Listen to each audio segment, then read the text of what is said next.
You've been told to attract abundance, to manifest your desires, to pull what you want toward you. But what if that's the very thing keeping you trapped in a feeling of lack? So much of modern self-help begins with a hidden flaw. It reinforces the idea that you are here and everything you want is over there. It's a game of separation. And every game of separation begins with the same painful thought: I do not have. It quietly cements your identity as someone who is incomplete, someone defined by what is missing. But an ancient Vedic insight, found in some of humanity's oldest wisdom texts, offers a truth so profound, it doesn't just help you attract more. It dissolves the very identity of lack from your mind. And it does so with just 3 words. This isn't about getting something new. It's about recognizing a truth that has always been true. We live in a world obsessed with the idea of more. More success, more followers, more experiences. The self-help industry has built an empire on a single tantalizing promise: you can have it all. Just visualize it, feel it, believe it, and the universe will deliver. On the surface, that feels empowering. But look a little closer. When you sit down to visualize the money you don't have, or the relationship you feel you're missing, what is the unspoken feeling that starts the whole process? It's the sting of absence. I lack this. The entire ritual, however well-intentioned, begins with your present experience of not having. In a strange way, you're practicing the feeling of being without. Over time, this creates a quiet, constant anxiety. Life becomes a project where you're always a work in progress, never quite whole. You're on a hamster wheel, chasing a version of yourself that's always just beyond the horizon. This constant state of wanting, of striving, of not having yet, is the very definition of a scarcity mindset. You begin training your mind to notice what's missing instead of what is already present. The ancient sages of the Upanishads recognized this trap thousands of years ago. They called this fundamental misperception Avidya. Avidya isn't simply ignorance, like not knowing a fact. It is a deep misunderstanding of who you truly are. It is the mistake of identifying yourself only with this limited, ever-wanting mind, this fragile body, while overlooking your deeper nature.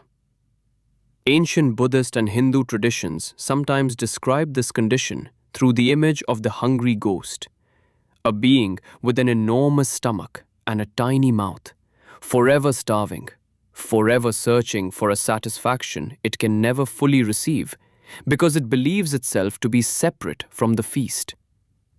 So if constantly reaching for abundance is the trap, how do we ever discover what it truly means to be full? The alternative is not a better technique for getting things. It's a radical shift in identity. This shift is captured in a sacred peace chant from the Upanishads, a timeless teaching that holds the key. Imagine the sages sitting around a fire as an ancient peace chant fills the air, pointing to a truth beyond words. Its meaning unlocks a completely new way of seeing reality. That is complete. This is complete. From the complete arises. When the complete is taken from the complete remains. Let that sink in for a moment. That is the unmanifest source of reality, the universal consciousness, Brahman. This is the manifested universe, everything you see and experience, including yourself. The chant declares that both the source and the creation are Purna. The sages used this one beautiful Sanskrit word, Purna. It simply means complete, whole, nothing missing. Then it says that from the completeness of the source, the completeness of this universe arises. But here's the mind-bending part. Even when you take the whole from the whole still remains. Think about the sky. If you take a cupful of sky, does the sky become any less? No. Infinity minus infinity is still infinity. This isn't just a math trick. It's a statement about the nature of reality. The materialist view says, if you have more, I have less. It sees the world as a limited pie. The spiritual vision of Purna says that abundance is drawn from an abundance that never diminishes. This ancient wisdom tells us that the universe does not operate on a principle of lack. Lack is a perception, a story told by a mind that believes it is separate and small. So the solution to scarcity isn't to fill your perceived emptiness. It's to question the very idea that you were ever empty in the first place. But if we are truly whole, then why do we feel so incomplete? Why does the pain of loneliness, financial anxiety, or not feeling enough seem so real? The sages answered that question with 3 words that would change Indian philosophy forever. This brings us to a Mahavakya, or a great saying from the Brihad Aranyaka Upanishad, one of the oldest scriptures of Vedanta. These words are meant to be a thunderclap to the soul. Aham Brahmasmi. Let's unpack this profound declaration. The first word is Aham. It means I. But which I? This is perhaps the most important question you could ever ask. Our everyday I is the ego, the bundle of thoughts, memories, and anxieties we call me. I'm a manager. I'm stressed. I'm a father. This is the limited personal I. But the Aham in this mantra points to a much deeper I. It is the silent, witnessing awareness behind your personality. It is the I that is aware of your thoughts, yet is not the thoughts themselves. The I that feels anger, yet knows it is not the anger. It is the steady, unchanging screen on which the movie of your life plays. The sages called this innermost self the Atman. The second word is Brahman. This is often translated as God, but it is much grander. In Vedanta, Brahman is not a personal God in the sky. Brahman is the ultimate, absolute reality. It is the infinite, indivisible, eternal substratum of all existence. Pure consciousness itself. It is the silent, aware presence in which the entire universe appears. And the final part, Asmi, simply means So when you put it together, Aham Brahmasmi means I am Brahman. My deepest self is the ultimate reality. This isn't an affirmation meant to make your little ego feel bigger. That would be a delusion. It is a declaration of truth from the perspective of your deepest self. It is the Atman, the individual spark of awareness, recognizing its complete identity with Brahman, the infinite reality of consciousness. The classic analogy is the wave and the ocean. A wave rises from the ocean. It has a name and a form, a beginning and an end. It might think of itself as just a wave, separate from all the other waves, feeling small and temporary.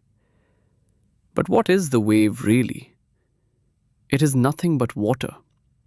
It is the ocean expressing itself as a wave for a moment. Aham Brahmasmi is the wave waking up and realizing, I am the ocean. When you identify with the wave, your body, your job, your bank account, you will always live with the fear of scarcity and loss. But when you begin to shift your identity to the ocean, the vast, silent, all-encompassing consciousness that you are, the game of lack begins to dissolve. An ocean cannot lack water. The totality cannot lack a part. Your very nature is Purna, completeness itself. But how does this illusion of separation happen in the first place? If we are the ocean, why do we so fiercely believe we are just the wave? Vedanta uses another powerful analogy: the space within a pot. Imagine a simple clay pot. There is space inside it, and there is space outside it. We call the space inside pot space. It seems limited, defined by the walls of the pot. But what happens if you break the pot? Does the pot space rush out to merge with the universal space? No. It was never separate to begin with. Space was always one, undivided, and seamless. The clay pot merely created the illusion of a boundary. In this analogy, the pot is your body and mind, your name, your history, your personality. The space is consciousness, your true self, the Atman. We mistakenly believe that the consciousness that says I is confined within the walls of the body and mind. We experience ourselves as this limited pot space, separate from the vast consciousness of the universe. This feeling of being a separate pot is the root of all scarcity. The pot feels small and vulnerable. It wants to be filled with things, money, love, validation, to distract from its own perceived fragility. But the teaching of Aham Brahmasmi is the hammer that shatters the pot. It reveals that you are not the pot. You are the space. You are the boundless consciousness that only appeared to be limited by a temporary form. When you begin to identify with the space rather than the pot, the very idea of scarcity becomes absurd. How can space lack anything? Space is that in which everything appears and disappears. You shift from a state of needing to a state of being. So this all sounds profound. But how do we actually break the pot in our daily lives? When we are facing bills or feeling lonely? How do we turn this from a beautiful idea into a lived reality? This is where we move from philosophy to practice. The ancient path is called Atma Vichara, or self-inquiry. It was famously taught by the 20th century sage Ramana Maharshi. Modern manifestation asks you to focus on the object you desire, the car, the house. Self-inquiry asks you to turn your attention 180 degrees and focus on the one who desires. So let's take a few minutes to walk this path together. Find a comfortable place to sit where you won't be disturbed. Gently close your eyes. Take a slow, deep breath in and let it go. Now, bring to mind a feeling of lack that visits you often. It could be anxiety about money, a feeling of loneliness, or the fear of not being good enough. Don't push it away. For once, just let it be there. Simply allow it. Where do you feel the sense of lack in your body? Is it a tightness in your chest? A knot in your stomach? Just observe the sensation without judgment. Let it be exactly as it is. Now, as you observe this feeling, gently ask yourself the first crucial question. Ask it not to get an intellectual answer, but to redirect your attention. Who is aware of this feeling of lack? There is the feeling of anxiety, and then there is an awareness of that feeling. Are they the same? The feeling is turbulent, it comes and goes. But the awareness that knows the feeling, what is it like? Is it not silent? Still? It was there before the feeling of lack arose. It is here now, witnessing it. And it will remain after the feeling passes. In this moment, you have a choice. You can identify with the fleeting feeling, I am anxious. Or you can begin to shift your identity to the quiet background awareness that is effortlessly witnessing it. Now let's go a little deeper. That thought, I need more, or I am not enough. To whom does this thought appear? It appears to me. Now, ask the ultimate question. Who am I? Don't search for a verbal answer. Just let the question dissolve the mind. Let it gently draw your attention back, away from the objects of thought and toward the subject, the silent source. As you rest in this inquiry, you begin to untangle your sense of self from the temporary contents of the mind. You begin to sense your true identity as this vast, open, peaceful awareness in which all thoughts and feelings appear like clouds in the sky. This awareness is the Atman, and the Upanishads declare that this silent, witnessing Atman is none other than Brahman.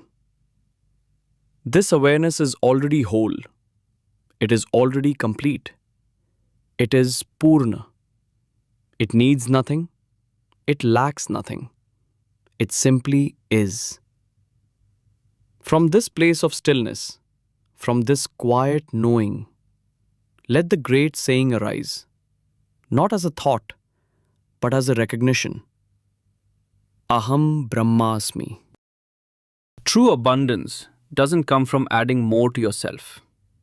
It comes from subtracting the false belief that you were ever small, limited, or incomplete. You don't work for abundance. You realize you are living from a state of inherent wholeness.